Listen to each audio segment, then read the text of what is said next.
बिस्मिल्लाहिर्रहमानिर्रहीम। अस्सलाम वालेकुम स्टूडेंट्स। आज हमने बात करनी है MGT 611 के लेसन नंबर 15 और 16 की। 15 जो है वो परफॉर्मेंस और डिस्चार्ज ऑफ कॉन्ट्रैक्ट के हवाले से है, और 16 में हम डिस्चार्ज ऑफ कॉन्ट्रैक्ट को ही कंटिन्यू करेंगे, इसके मोड्स के हवाले से पढ़ेंगे। ठीक है। एक ही लेक्चर में दोनों इंशाल्लाह टॉपिक्स को कवर अप करने की कोशिश करेंगे। सबसे पहली चीज तो ये अंडरस्टैंड करने की कोशिश करते हैं कि ये परफॉर्मेंस या डिस्चार्ज ऑफ कॉन्ट्रैक्ट होता क्या है।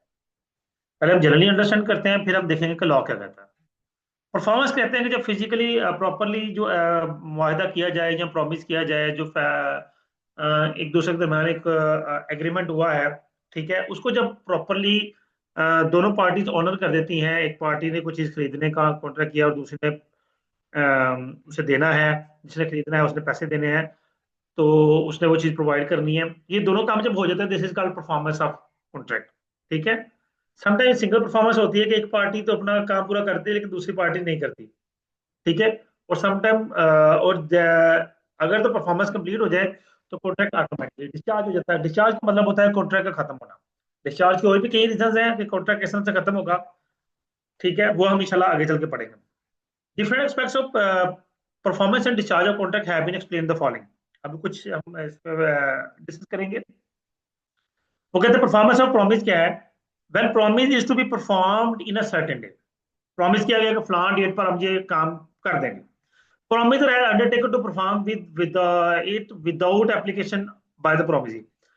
Promiser जो है वो promisee की एप्लीकेशन बगैर उसे परफॉर्म करेगा। The promiser may perform it at any time during the usual hours of business. वो इसको किसी पे परफॉर्म कर सकता है अकॉर्डिंग टू द डिस्कशन, जो उनकी आपस में डिस्कशन हुई हो उस हिसाब से वो जब चाहे उस कॉन्ट्रैक्ट को परफॉर्म कर सकता है। इलस्ट्रेशन में वो कहता है A promised to deliver goods to B warehouse in 1st January. On that day, A bring the goods to B warehouse, but after the usual hours for closing it, and they are not received. A is not performed his promise. A ने चीजें भेजी लेकिन all particular hours के बाद भेजी, क्योंकि वो अपना गोडाउन बंद कर चुका था, वेयर हाउस बंद कर चुका था। तो बी ने रिसीव करने से इनकार कर दिया। उसने कहा कि मैं अब वेयर हाउस खोलने नहीं आ रहा। ठीक है। तो इसका मतलब ये नहीं है कि बी ने परफॉर्मेंस नहीं की, क्योंकि जो प्रेस्क्राइब टाइम था जो डिस्कस टाइम था वो उसमें नहीं आया, तो ये परफॉर्मेंस एक ही तरफ से नहीं हुई। अब इसमें एक तो एब्सेंस ऑफ टाइम हो गया। mere absence of time is in fulfill of contract does not rob contract of its basic characteristics। एक तो ये हो गया कि कॉन्ट्रैक्ट एब्सेंस है, एब्सेंस की वजह से उसकी जो बेसिक कैरेक्टरिस्टिक्स है। हाँ, अगर टाइम है ही नहीं, टाइम पीरियड डिसाइड ही नहीं था, ये बात ही नहीं हुई कि किस वक्त भेजना है। अगर तो बात हो जाएगी बिजनेस हाउस के दरमियान भेजना है, ठीक तो ठीक है, लेकिन ये बात, ये इस डेट को भेजना है, वो डेट तो रात के 12 बजे तक रहती है, तो फिर वो अगर इनकार करता है तो फिर एक की गलती नहीं है। Time can be made a sense for contract by unilateral action. whenever time made a sense of contract, court held to look into circumstances of time proposed by one or another party reasonable। हाँ, अगर आप time describe नहीं करते तब भी कुछ understood चीजें होती हैं, जैसा कि जी डिसाइड हुआ कि जी मेरी शॉप 5 से 9 खुली होती है, बताया था, आप इस डेट को मुझे भेज दें। अब उन्होंने आपस में कोई टाइम रिलेशन नहीं हुआ, लेकिन 9 बजे तक शॉप खुली होती है, तो 9 बजे से पहले पहले भेजना है। फिर आता है time sense of contract. In cases of sale of land, a party can make time a sense of contract but only by giving a notice other side, in case that other side is guilty for undue delay in performance of contract in a reasonable time। जो अब देखें, जब land cell हो रही है तो उसमें जाहिर सी बात है टाइम डिसाइड होगा कि जब आप इस दिन पेमेंट करनी है और इस टाइम तक पेमेंट करनी है। ठीक है। ये ना अब रात तक 11:30 बजे आके आप मेरा डोर नॉक करते रहे, जनाब अपनी पेमेंट ले लें, ठीक है, या हमें डॉक्यूमेंट दे दें या डॉक्यूमेंट बनवा के दें आज ही, तो वो पॉसिबिलिटी नहीं होती। क्यों? क्योंकि प्रेस्क्राइब टाइम जो है अब उसमें आ ही नहीं है। फिर आती है place of performance of promise. Section 49 ये कहता है कि प्रॉमिस की एक प्रॉपर प्लेस भी होती है। ठीक है। डिस्कस होता है कि ये आपने मेरी शॉप से माल उठाना है या ये आपकी शॉप तक हमने माल पहुंचाना है। प्लेस डिसाइड होती है, रीजनेबल प्लेस डिसाइड होगी। इलस्ट्रेशन देखते हैं। A undertakes to deliver 1,000 mounds of jute to be on a fixed day। A must apply to B to appoint a reasonable place for the purpose of receiving it and must deliver it to him at such place। A ने चीजें पहुंचानी थी तो B के लिए bound है, B के वो उसको वो एड्रेस दे, वो टाइम प्लेस मुकर्रर करे कि जनाब इस जगह इस टाइम पे आपने चीज पहुंचानी है। Place of payment of date, it is a duty of debtor to find out the creditor, and where the parties have not stipulated the place of discharge of debt, it will be pursued that the amount will be paid at the place of the creditor। अब देखिए जब date पे होना है तो date के लिए place decide नहीं होती, कहाँ डेट पे करना है। तो क्रेडिटर जो डेटर है वो बाउंड है कि वो क्रेडिटर को तलाश करे कि वो कहाँ पे है, वहां जहां वो है वहां जाके उसे पेमेंट करे। उसके बाद आता है रेसिप्रोकल प्रॉमिस, सेक्शन 51। ये क्या कहता है जी?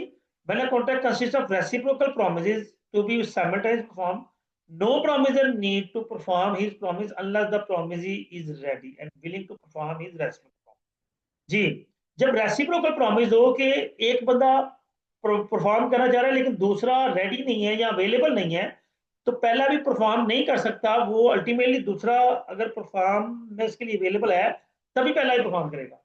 A and B contract that A shall deliver goods to be paid for by B on delivery। Contract ये हुआ है कि A डिलीवर करेगा और B डिलीवरी के टाइम पे पेमेंट करेगा। A deliver need not deliver goods unless B is ready। B जब तक पेमेंट देने के लिए रेडी नहीं है A चीजें डिलीवर नहीं करेगा। B not to pay for the goods unless A is ready। और B पेमेंट इसलिए दे रहा कि A रेडी ना हो, A रेडी नहीं है। मैं इसकी मिसाल आपको देता हूँ, बड़ी सिंपल सी मिसाल है। देखिए हम बाहर से जब चीजें मंगवाते हैं तो बाहर से चीजें इंपोर्ट करेंगे तो जो भेज रहा है उसे ये है कि मुझे पहले पेमेंट मिल जाए, कहीं ये ना हो कि मेरे पैसे डूब जाए। हम यहाँ से भेज रहे हैं, हम यहाँ से मंगवा रहे हैं तो हम कहते हैं पहले चीजें आ जाए, कहीं ना हो मैं पैसे भेज दूं और बंदा मेरे साथ फ्रॉड कर जाए। तो फिर इस सूरत में हम अपने बैंक के पास जाते हैं और बैंक से लेटर ऑफ क्रेडिट ओपन करवाते हैं। उसमें क्या होता है कि हम बैंक को पैसे जमा करवा देते हैं, बैंक अगले बंदे के बैंक को गारंटी देता है कि जनाब पैसे हम देंगे आपको, आप इनको चीजें भिजवाएं। ठीक है, तो यहाँ पे देखिए बेसिकली मैं जो एग्जांपल दे रहा हूँ इसमें भी क्या है कि दोनों तरफ से एट ए टाइम परफॉर्मेंस हो रही है। जैसे ही वो बंदा ओके करेगा ये चीजें मुझे रिसीव हो गई, बैंक आगे पेमेंट कर देगा एट द सेम टाइम। आगे प्रोसीड करते हैं। आगे simultaneous performance. This section express the settled rule of law. To understand the principle rightly, we must remember that in the contract of mutual promisee on either side are consideration and the only consideration for another। जी simultaneous promise performance यही है कि दोनों तरफ से जब consideration होती है तभी वो चीज परफॉर्म की जाए, कॉन्ट्रैक्ट परफॉर्म होगा। अच्छा प्रीवियस मैंने इनको हाईलाइट नहीं किया, मैं थोड़ा सा वो भी हाईलाइट कर दूं। ठीक है, रेसिप्रोकल प्रॉमिसेस, प्लेस पेमेंट, उसके बाद ये सारा ही डिस्कस होना है और ये डेफिनेशन। चलें जी।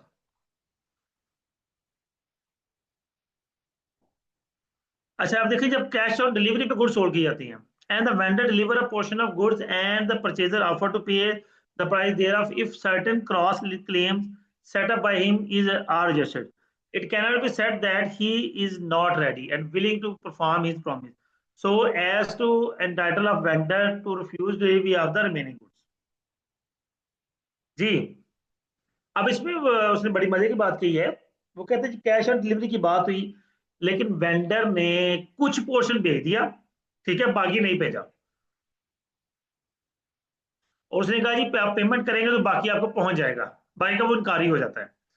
अब वो जो बंदा ले रहा है वो कहता है जनाब सारा सामान आएगा तो ही मैं रिसीव करूंगा। ठीक है, इस सूरत में बेहतर यही है कि सामान सारा पहुंचाया जाए ताकि पेमेंट रिसीव की जा सके। Contract to deliver goods by installments. हाँ अगर कॉन्ट्रैक्ट होता है बाय इंस्टॉलमेंट गुड डिलीवर करने का तो उस हिसाब से फिर डिसाइड हो जाता है कि कितना किस तरह पेमेंट होगी। इसकी मिसाल मैं देता हूँ, जो कंस्ट्रक्शन होती है ना, कंस्ट्रक्शन में क्या होता है कि अब कंस्ट्रक्शन में बड़ा टाइम लगता है लेकिन हर वीक जो है वो जो ठेकेदार है वो अपने लैंड ओनर से पैसे मांगना शुरू करता है। उनके साथ मुआहदा यही होता है, जब वो डील होती है तो वो कहता है जी हर हफ्ते मुझे पैसे चाहिए, आप आगे काम देखें, ठीक है, जितना जितना काम होता जाएगा आप आके उतनी पेमेंट हमें दे जाए। ठीक है, तो ये होता है contract deliver goods by installment. क्या आप कुछ चीज मंगवाते हैं, आपने ज्यादा सामान मंगवाया तो जैसे जैसे सामान बनता जाता है या उनके पास अवेलेबल होता है वो भेजते जाते हैं, तो ये इंस्टॉलमेंट में हो रहा है। अब इसमें पेमेंट जो वो डिसाइड होती है कि पेमेंट एक ही टाइम पे करनी है, पेमेंट जैसे जैसे सामान आ रहा है वैसे होनी है, डिपेंड करता है। और अगर इसमें फिर जो मुआहदा हुआ है उसमें कोई ब्रीच करता है तो जो ब्रीच करेगा वो उसकी गिल्टी वो रिस्पॉन्सिबल होगा। willingness to perform of the contract by purchaser. What is intention to purchase and capacity to purchase important? Willingness to perform one's contract in respect of purchase of property implies the capacity of purchaser to pay the requisite sale consideration within a reasonable time. In the second place, even if a purchaser has the capacity to pay the requisite sale consideration, the question still remains whether he had the intention to purchase the property. अब क्या है कि ये intention देखी जाएगी कि जो property purchase कर रहा है उसकी इंटेंशन क्या है, कि वो perform willingness to perform once contract in respect of purchase of property implies capacity of purchase to pay. ठीक है, वो जो यानी कि प्रॉपर्टी परचेज हो रही है वो परचेजर के विलनेस पे है। परचेजर ये कहे जी मैं पेमेंट पहले करता हूँ, मुझे चीज बाद में मिल जाए, या पेमेंट मैं पहले मुझे चीज मिले फिर मैं पेमेंट करूंगा, तो वो उसकी कैपेसिटी के हिसाब से वो किस हिसाब से अपना कॉन्ट्रैक्ट करना चाह रहा है। नेक्स्ट चलिए कुछ इलस्ट्रेशंस हैं। Mr. Yasir entered into a contract with Mr. Faisal to construct a house according to the site place plan against the payment of agreed amount. In this case, if not otherwise agreed, Mr. Yasir shall first perform his part of commitment and then demand of payment. जी, यासर ने किया है कि मैं मकान बना के दूंगा और आप मुझे पेमेंट करेंगे। जब तक यासर अपने हिस्से का काम नहीं करेगा, मिस्टर फैसल रिस्पॉन्सिबल बाउंड नहीं है पेमेंट करने के लिए। इलस्ट्रेशन 2 क्या है? In the illustration 2 above, if it is agreed that Mr. Yasser will construct the building on availability of material which is to be made available by Mr. Faisal. जी, अब इस contract में क्या है कि मिस्टर फैसल से material provide करेगा तो mister यासर काम शुरू करेगा। इस मिस्टर फैसल को पहले मटेरियल अवेलेबल करना है, वो डायरेक्टली नहीं कह सकता कि जनाब मटेरियल आए या ना आए तो ये काम शुरू करो अपना, ऐसे पॉसिबल भी नहीं है। इलस्ट्रेशन क्या है? A and B contract of A should build a house for B a fix price. A promise to build the house must be performed before B is promised to pay. हाँ, एक और चीज है कि illustration 1 के अंदर एक और बात है कि उसमें फिक्स प्राइस डिसाइड हो गया, अब उसमें मटेरियल भी यासर ने लाना है, जिस तरह के गवर्नमेंट कॉन्ट्रैक्ट्स में होता है। गवर्नमेंट कॉन्ट्रैक्ट में आपने जिसने कॉन्ट्रैक्ट लिया है मटेरियल उसे लाना है, काम करना है, जितना काम होता जाएगा उतना उतना गवर्नमेंट भी पेमेंट करती रहती है। आगे चलेंगे, liability of party preventing performance. Party की लायबिलिटीज परफॉर्मेंस के against. When the contract contains a illustration बढ़ते हैं, A and B contract that B shall execute certain work for A for 1,000 rupees. B is ready and willing to execute the work accordingly, but A prevent him from doing so. A बाद में उसे रोक देता है। The contract is voidable at the option of the B. पहले contract हो गया, बाद में A ने कह दिया नहीं यार मेरा काम तुम ना करना, तो अब B के ऑप्शन पे B के है जी जनाब मेरे पैसे दे दो, या वो कहे ठीक है यार मैं कुछ इसको क्लोज करता हूँ। ठीक है, नेक्स्ट चलेंगे जी डिस्चार्ज ऑफ कॉन्ट्रैक्ट। अगला हमारा टॉपिक आ गया डिस्चार्ज ऑफ कॉन्ट्रैक्ट। इसमें modes of discharge of contract है, modes by performance, by impossibility of performance, agreement of parties, operation law, breach of contract. Discharge of contract में सबसे पहले तो हमारे पास आ गया एक्चुअल परफॉर्मेंस। काफी लेंथी है भाई, चले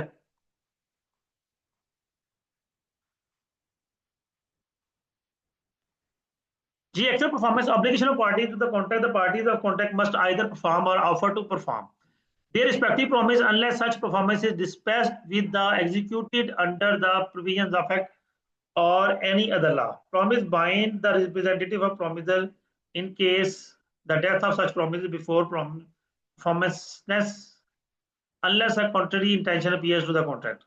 बड़ी अजीब बातें की हैं, नीचे पढ़ते हैं। वैसे बेसिकली उसने कहा है कि जो जब कॉन्ट्रैक्ट एक्चुअली परफॉर्म हो या एग्री हो परफॉर्म करने के लिए, ठीक है, तो उसके हवाले से इसमें डिस्कशन है इस सेक्शन के अंदर।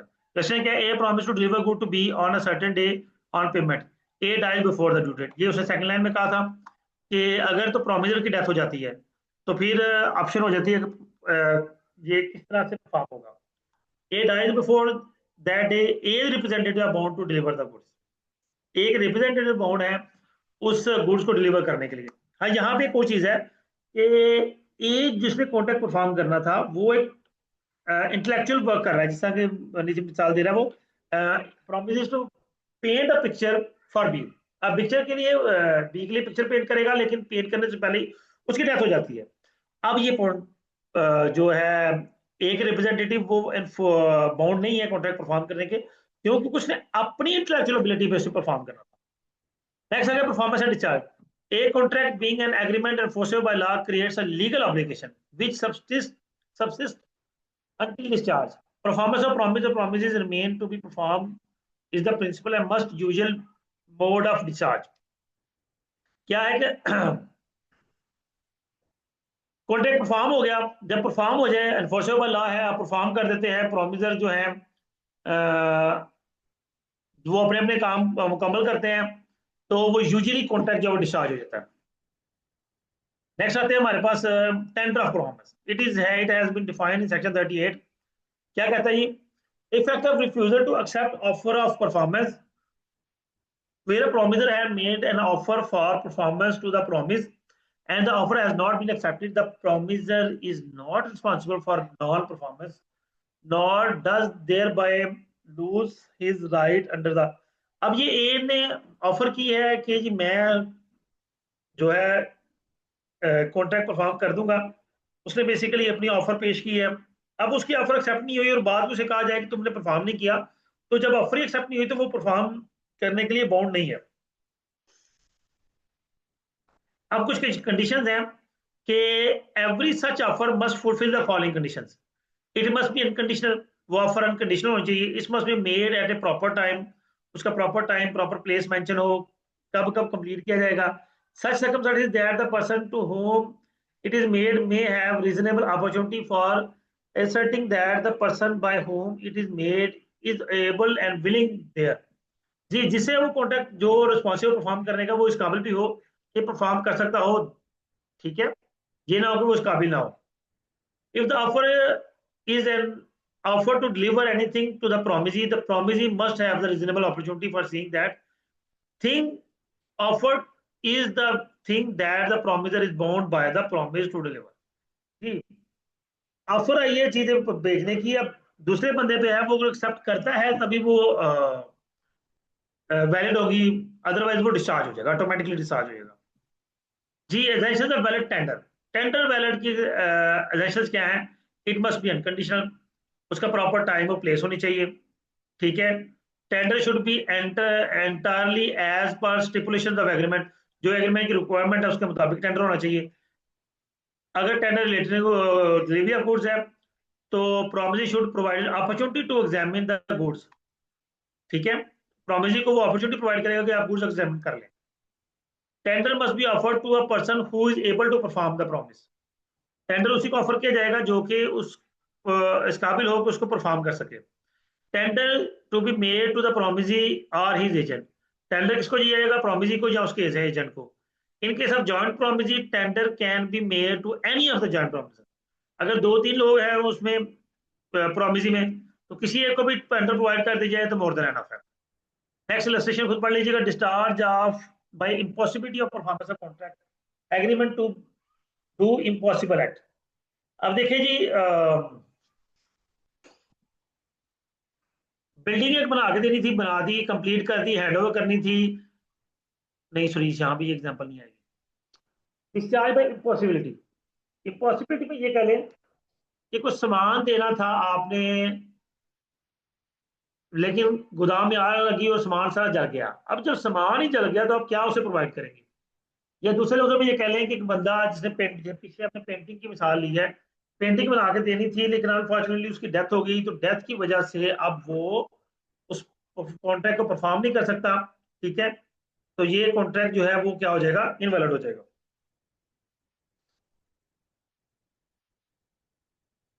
कुछ इलस्ट्रेशन है। A agreed with B to discover treasure by magic, तो ये एग्रीमेंट वाइड है।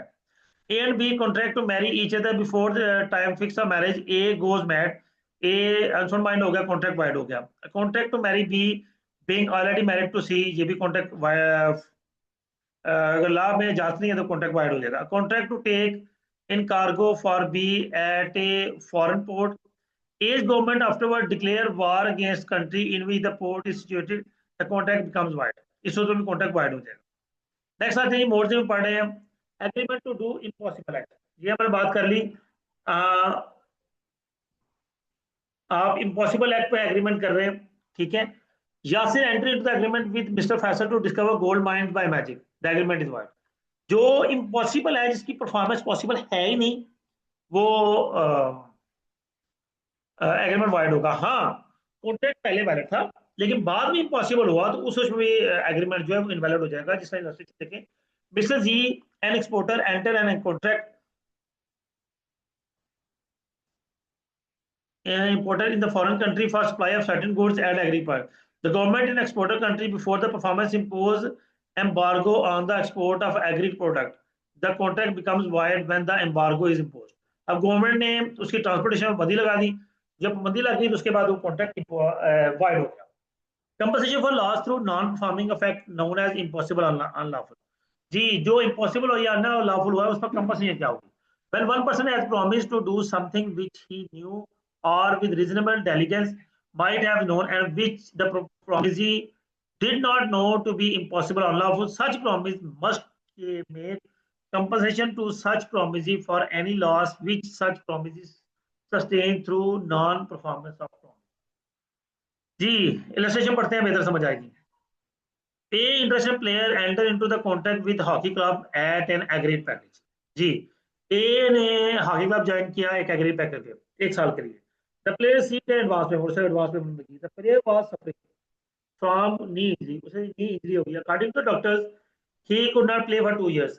The player failed to play the set club. The promiser should make compensation to promisee for any loss which promisee sustains through a non performance agreement.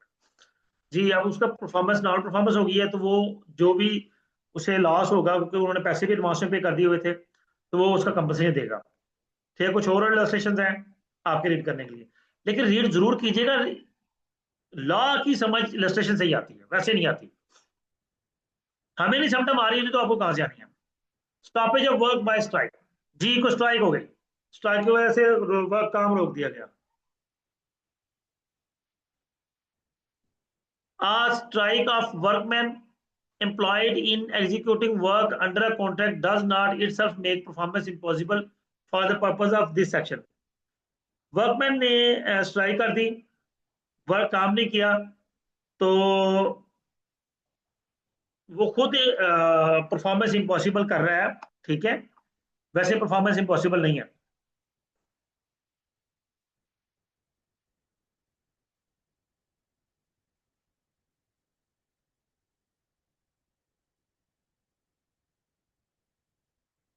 Ji, illegal order of government making contract impossible of performance contract does not become illegal. The unlawful contemplated by section 56 of the contract act। अच्छा, ये चीजें रहने दें, इसको नियम करेंगे, हम सिर्फ वो पढ़े हैं।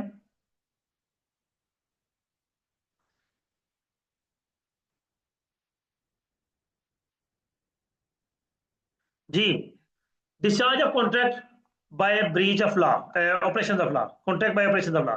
इन case of insolvency of party to a contract, तो अगर पार्टी वो हो गई है, इंसॉल्वेंट हो गई है, तो कॉन्ट्रैक्ट ऑटोमेटिकली डिस्चार्ज हो जाएगा। A breach of contract occurs when the party dare to renounce his liability under it or by his own act makes it impossible that he should perform his obligation। अब party ने को breach कर दिया, अब contract possible नहीं रहा, तो वो कॉन्ट्रैक्ट डिस्चार्ज हो जाएगा और जो भी कंपनसेशन है दूसरी पार्टी को पे करनी पड़ेगी। The failure to perform or renunciation may take place when the time of performance has arrived or even before that। This provided section 39 of contract act. ठीक है, सेक्शन 39 क्या कहता है, इसके इलस्ट्रेशन पढ़ते हैं। A singer enter into the contract to be the manager of theatre to sing the at his theatre 2 nights on every week during the next 2 months। Be engage to pay 100 rupees for each night performance. ये पुराने है ना, तो इसलिए 100 rupees लिखे हुए हैं, आप इसको 1 लाख रुपीज कर सकते हैं, समझ सकते हैं, वैसे 100 रहने देंगे। On the sixth night, A willfully absent herself from the theatre, B is at liberty to put an end of the contract। B आजादी है कि वो अगर अपनी मर्जी से नहीं आया तो वो कॉन्ट्रैक्ट को वहां पे खत्म कर सकता है। ठीक है जी, नेक्स्ट चलते हैं। When two transactions are separate, the repudiation of one cannot affect the other।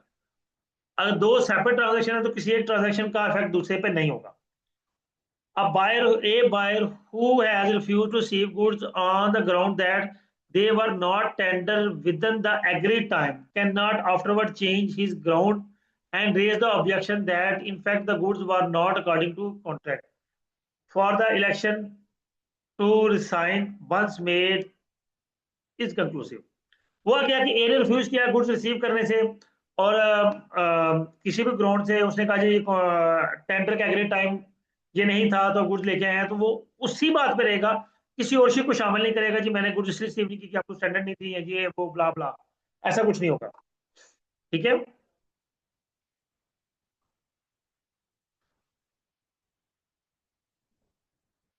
Next आएंगे जी काम की बात पे आते हैं, कुछ काम major the damages.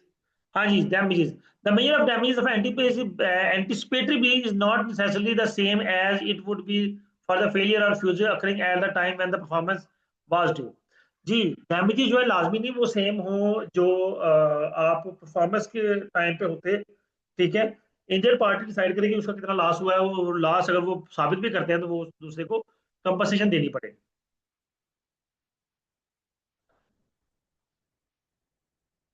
Compensation for loss and damage cause by breach of contract section 73 इसकी इलस्ट्रेशन पढ़ते हैं। वो कहता है जी Mr. G entered into the contract with Mr. Y, a purchaser, for the sale of specific goods as per stipulation of contract. Mr. G breaks his promise. Mr. Y is entitled to receive from Mr. G a particular amount as a compensation. जी कि mister जी contract में enter हुआ, ठीक है, जी ने बाद में इनकार कर दिया तो वाई जो है उससे अपनी कंपनसेशन मांग सकता है। Mister G enter into a contract with MS ABC Transport Company to provide him transport for supply of consignment at different places. The payment to the transport company on the account freight was to be made on making the supplies at given destination. MS ABC fails to provide the transport. G is entitled to recover the compensation on G. जी ने contact किया MS company के साथ, ABC MS ABC company के वो goods transport करेंगे, ABC company goods transport नहीं की उसने, तो जी जो है उससे कंपनसेशन क्लेम कर सकता है। नेक्स्ट रजिस्ट्रेशन खुद पढ़िएगा। जी स्टूडेंट्स उम्मीद करता हूँ ये लेक्चर आपके लिए अंडरस्टैंडिंग होगा। वीडियो को लाइक कीजिएगा, कमेंट कीजिएगा, अपना ख्याल रखिएगा। अल्लाह हाफिज।